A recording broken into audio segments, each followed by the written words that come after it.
of Foreign Affairs. In the past 2 weeks, the past 2 weeks were marked by very hectic diplomatic engagements, including the Prime Minister visits to China and the Deputy Prime Minister visits to Pakistan and the visit of the EU High Representative on Foreign Affairs to Pakistan. And this was despite the fact that we had Eid holidays in the previous week. So first of all, let me just give you a brief roundout of the Prime Minister visit to China, which you covered extensively. This was at the invitation of the government of the People's Republic of China. Our Prime Minister, His Excellency Mohammad Shahbaz Sharif, undertook an official visit from 23 to 26 May. During the visit, the Prime Minister held meetings with the President of China, Xi Jinping, and the Prime Minister Li Qiang. The Prime Minister chaired a Pakistan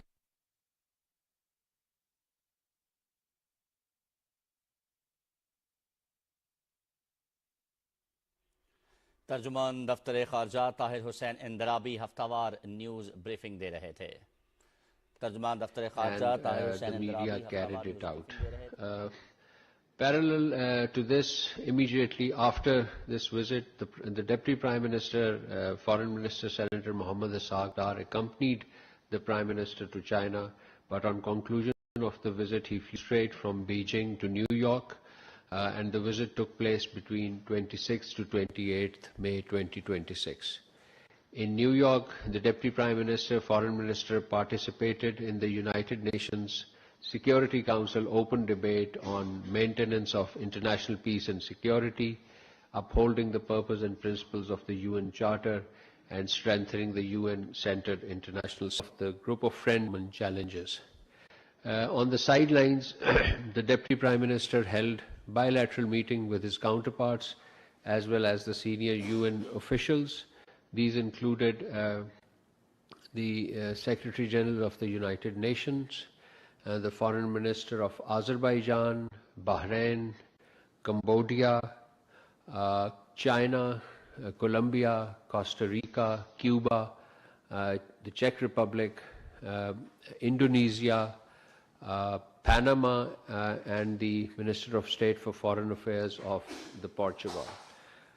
We have been issuing regular press releases and media readouts of these meetings, which you covered in your reports.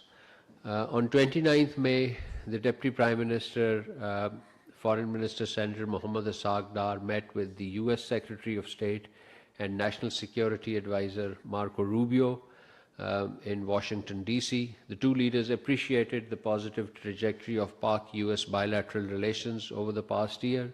They discussed wide-ranging issues of mutual interest and agreed to upscale and strengthen economic and trade relations, cultural cooperation, as well as partnerships in counterterrorism and security domain.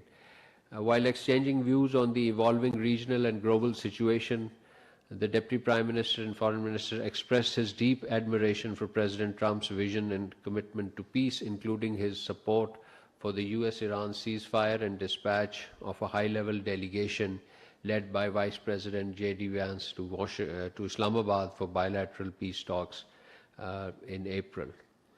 The Secretary of State, Marco Rubio, acknowledged Pakistan's diplomatic and mediatory efforts. He also commended close engagement and continued coordination between Pakistan's leadership and the US administration.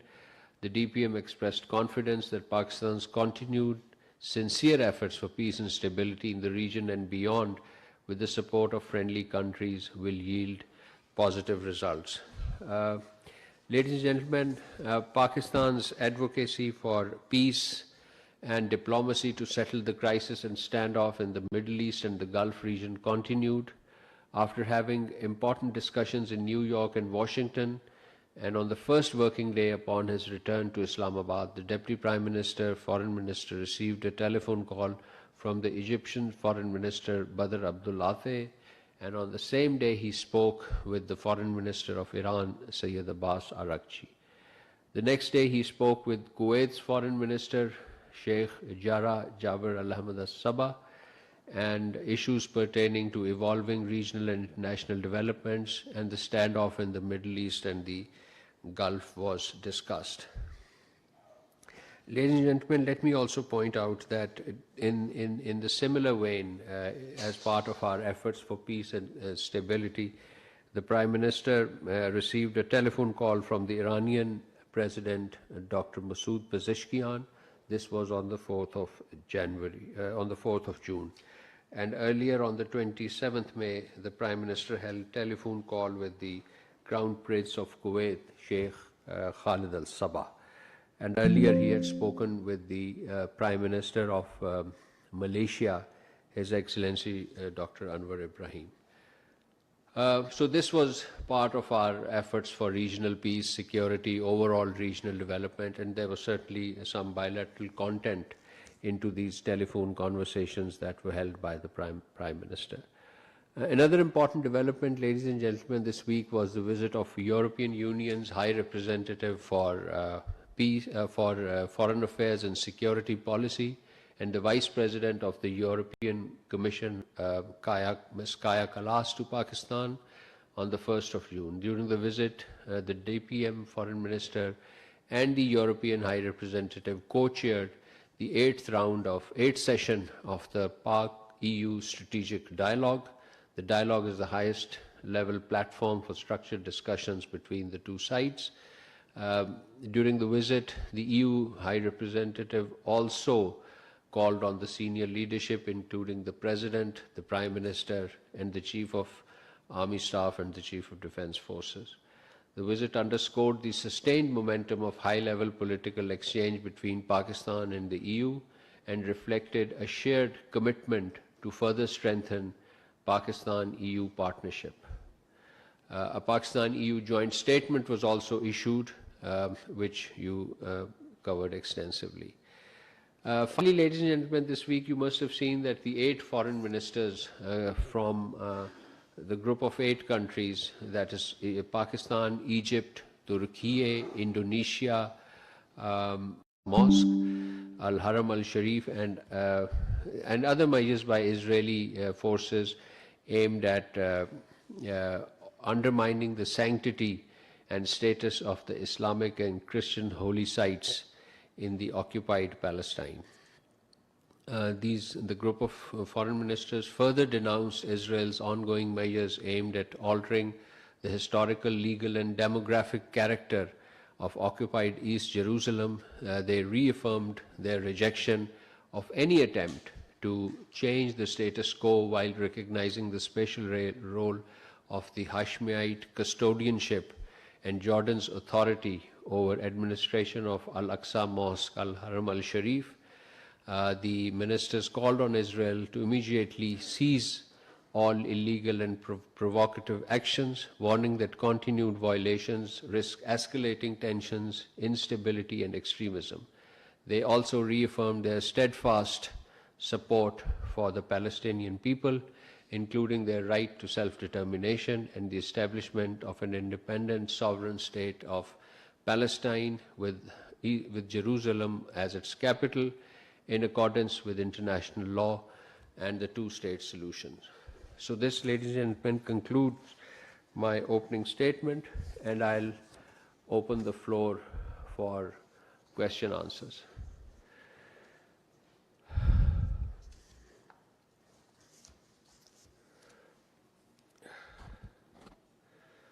Ji Paracha sir. Thank you so much, Excellency. I have a couple of questions, but I will restrict to only one at the moment.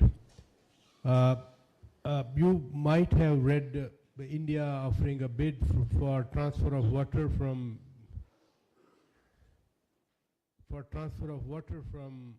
Chenab to Bias. Pakistan forfeited its rights on the eastern waters in lieu of its rights on western waters like Chenab. But how do you view such a development where they intend to transform Pakistan into a barren-like situation if the waters are not there? Secondly, we heard with a bang that stopping water will be tantamount to declaration of war against Pakistan. So when practically it's happening, what are the options for Pakistan? Thank you, sir.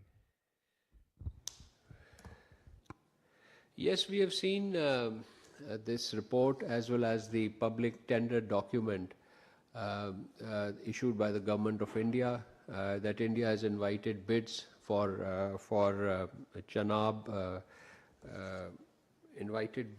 for Chenab Beas Link Tunnel project with the intention of transferring 1.9 million acre-feet of water annually from Chenab River into the Beas system, and this acreage is an estimate right now.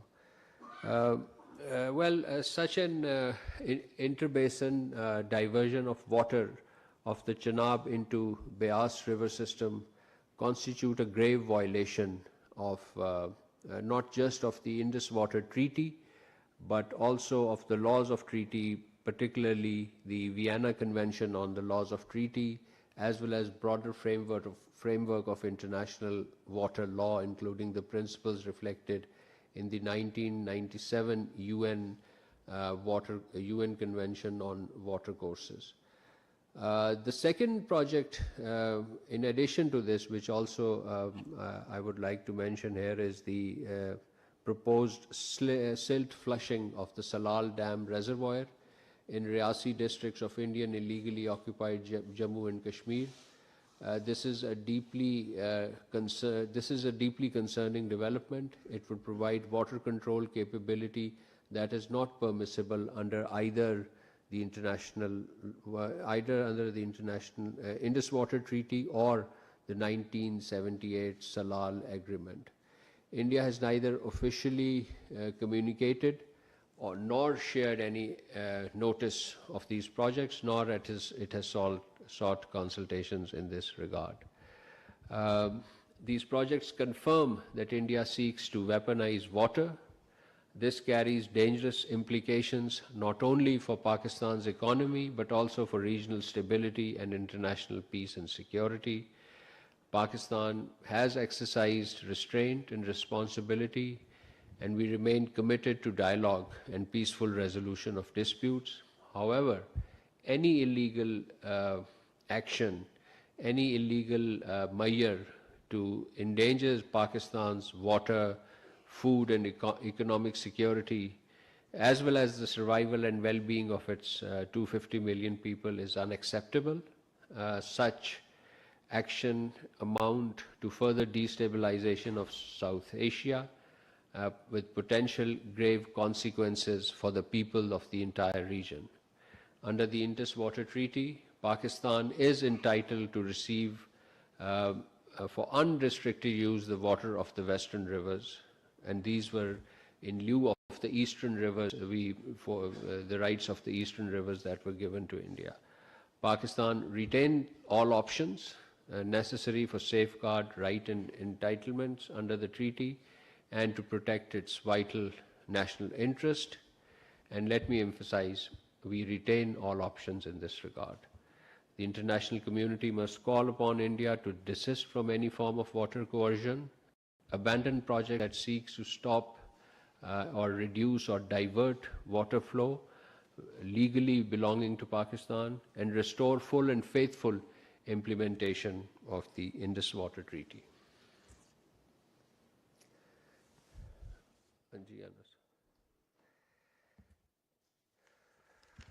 Thank you so much, spokesperson.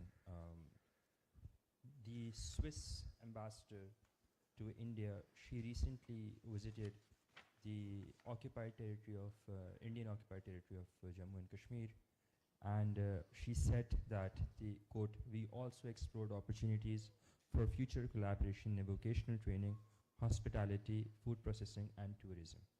My question is, with Jammu and Kashmir being an internationally recognized dispute, has this matter been taken up with the Swiss side for their ambassador to visit a disputed territory, and not just, let alone, trying to invest there in a disputed territory, which she is posing, by her impressions, is they're recognizing it as India's sovereign territory? Thank you. Jammu and Kashmir is an internationally recognized international dispute. the visit of any international personality does not alter the status of the Jammu and Kashmir as an internationally recognized dispute whose resolution is to be achieved through independent, impartial plebiscite. And in this regard, Pakistan remains in touch with the international community, with the respective governments, to